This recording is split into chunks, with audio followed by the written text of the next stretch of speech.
नमस्कार, मैं आपका अपना कुलदीप अवस्थी। आप देख रहे हैं बेजोड़ रत्न चैनल। आज बात करेंगे डॉक्टर मोहन यादव की, जो कि एक साधारण पृष्ठभूमि से और राजनीति के शिखर तक पहुंचे।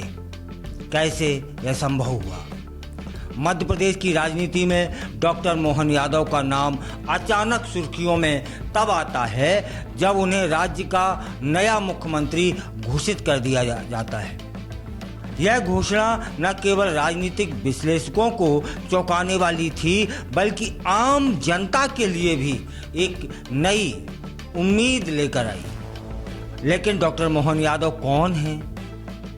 उनका राजनीतिक सफर कैसा रहा और वे इतने महत्वपूर्ण पद तक कैसे पहुंचे? इन सवालों के जवाब जानने के लिए हमें उनके प्रारंभिक जीवन में थोड़ा सा झांकना होगा।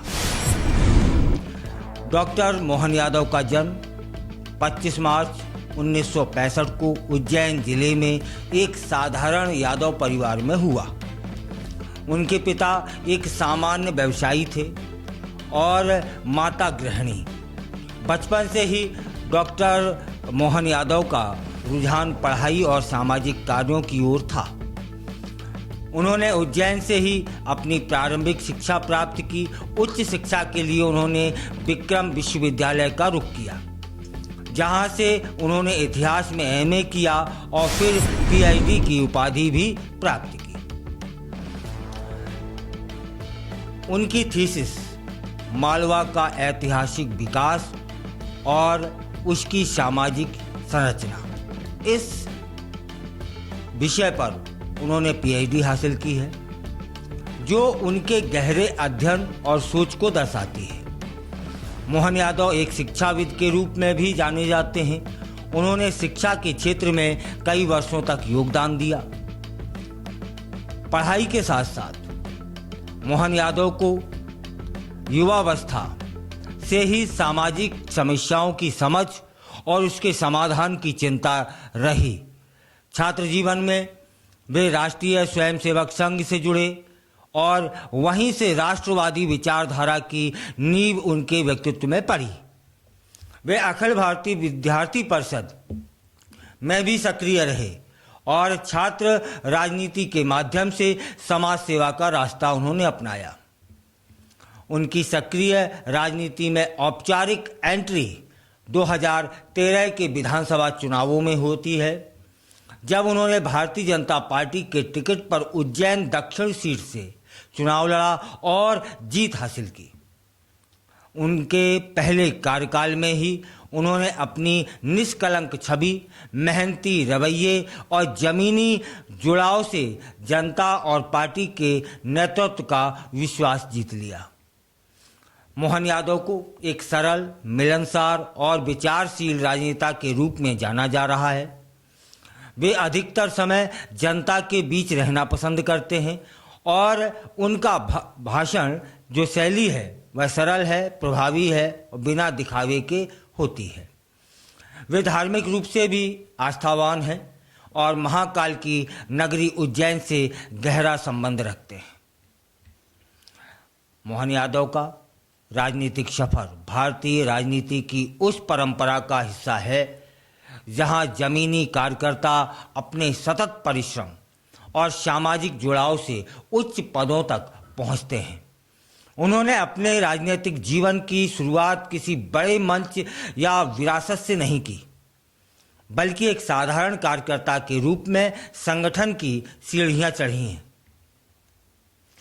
मोहन यादव का राजनीति में प्रवेश राष्ट्रीय स्वयं संघ और अखिल भारतीय विद्यार्थी परिषद के माध्यम से होता है। कॉलेज जीवन में ही वे एबीवीपी के सक्रिय कार्यकर्ता बन गए थे और उस समय वे कई छात्र आंदोलनों और सामाजिक अभियानों में भाग लेते रहे। एबीवीपी में रहते हुए उन्होंने संगठन कौशल, भाषण कला, जनसंपर्क और नेतृत्व के शुरुआती पाठ पढ़े। एबीवीपी के अनुभवों ने उन्हें संगठनात्मक अनुशासन, कार्य के प्रति समर्पण और विचारधारा की स्पष्टता दी, जो आगे चलकर उनकी पहचान भी बनी। और यहीं से उनका राजनीतिक आत्मविश्वास भी मजबूत होता है। पार्टी के वरिष्ठ नेताओं की नज़र उन पर पड़ना शुरू हो जाती है। एबीवीपी के बाद यादव ने भाजपा की स्थानीय इकाई में सक्रिय भूमिका निभानी शुरू कर दी। उन्होंने पार्टी के भीतर विभिन्न जिम्मेदारियां संभाली और बूथ लेवल पर संगठन को मजबूत करने में अपना योगदान दिया। वे उज्जैन जिले में एक भरोसेमंद और समर्पित कार्यकर्ता के रूप में उभरे। स्थानीय स्तर पर उन्होंने युवाओं और किसानों के मुद्दों को लेकर कई जनसभाएं और जनसंपर्क अभियानों का नेतृत्व भी किया। यादव के लिए सबसे बड़ा मौका 2013 के विधानसभा चुनाव में आता है, जब भारतीय जनता पार्टी ने उन्हें उज्जैन दक्षिण सीट से उम्मीदवार बनाया। यह सीट पार्टी के लिए महत्वपूर्ण थी और यादव को टिकट मिलना इस बात का संकेत था कि पार्टी में उनका कद बढ़ रहा है। उन्होंने कांग्रेस के उम्मीदवार को निर्णायक अंतर से हरा दिया। जीत के बाद उन्होंने विधायक के रूप में अपने क्षेत्र में विकास कार्यों की झड़ी लगाई। उन्होंने बिजली, सड़क, शिक्षा और स्वास्थ्य जैसे मूलभूत मुद्दों पर विशेष ध्यान दिया। उनकी कार्यशैली में एक अलग बात यह थी कि वे हमेशा आम लोगों के बीच दिखाई देते थे और बिना किसी दिखावे के। जनता से जुड़ाव और उनकी लोकप्रियता, इस पर थोड़ा सा विचार करते हैं कि यादव की लोकप्रियता का सबसे बड़ा कारण उनका आम जनता से सीधा संवाद था। वे जनता की समस्याओं को सुनने के लिए साप्ताहिक जनसुनवाई करते थे। इसके अतिरिक्त वे धार्मिक आयोजनों, सामाजिक कार्यक्रमों और युवाओं के बीच सक्रिय हमेशा रहते थे। उनकी भाषा, रहन सहन और व्यवहार एक आम आदमी की तरह था, जिससे जनता उन्हें अपना प्रतिनिधि नहीं बल्कि अपना आदमी मानती थी। यही वजह रही कि वे 2018 में दोबारा विधायक चुने गए और इस बार उनका मतों का अंतर भी बढ़ गया था। 2018 के चुनाव में भाजपा की हार के बावजूद मोहन यादव पार्टी में सक्रिय रहे। जब 2020 में शिवराज सिंह चौहान सरकार फिर से सत्ता में आती है तो उन्हें उच्च शिक्षा मंत्री का दायित्व सौंपा जाता है। इस पद पर रहते हुए उन्होंने कई अहम फैसले लिए। उन्होंने तकनीकी शिक्षा को बढ़ावा देने, नई यूनिवर्सिटीज की स्थापना और पाठ्यक्रमों के आधुनिकीकरण जैसे कार्यों को आगे बढ़ाया। पार्टी में उन्हें सिर्फ जनप्रिय नेता ही नहीं बल्कि एक अच्छे संगठनात्मक कर्ता के रूप में भी देखा गया। वे कार्यकर्ताओं से सीधा संवाद रखते थे और संगठन के सभी स्तरों पर मजबूत पकड़ रखते थे। भाजपा के अंदर वे अनुशासन प्रिय, मेहनती और विचारधारा निष्ठ कार्यकर्ता के रूप में जाने जाते रहे, जो बिना विवादों के अपना कार्य करते रहे। इसके बाद मोहन यादव का राजनीतिक सफर जब एक विधायक और मंत्री से आगे बढ़ता है तो पार्टी में उनका कद भी निरंतर बढ़ता गया।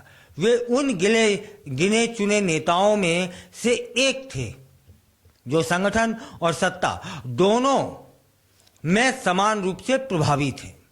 भाजपा जैसी अनुशासन प्रिय पार्टी में ऐसे नेता दुर्लभ होते हैं जो नेतृत्व के लिए विश्वसनीय भी हों और जमीनी पकड़ भी रखते हों।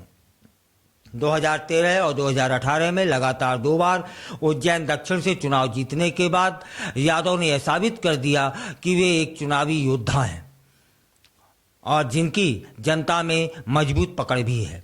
2018 में जब भाजपा विपक्ष में थी तब भी वे अपने क्षेत्र में सक्रिय बने रहे। इससे पार्टी नेतृत्व को यह भरोसा हुआ कि मोहन यादव सत्ता से इतर भी प्रभावशाली नेता हैं।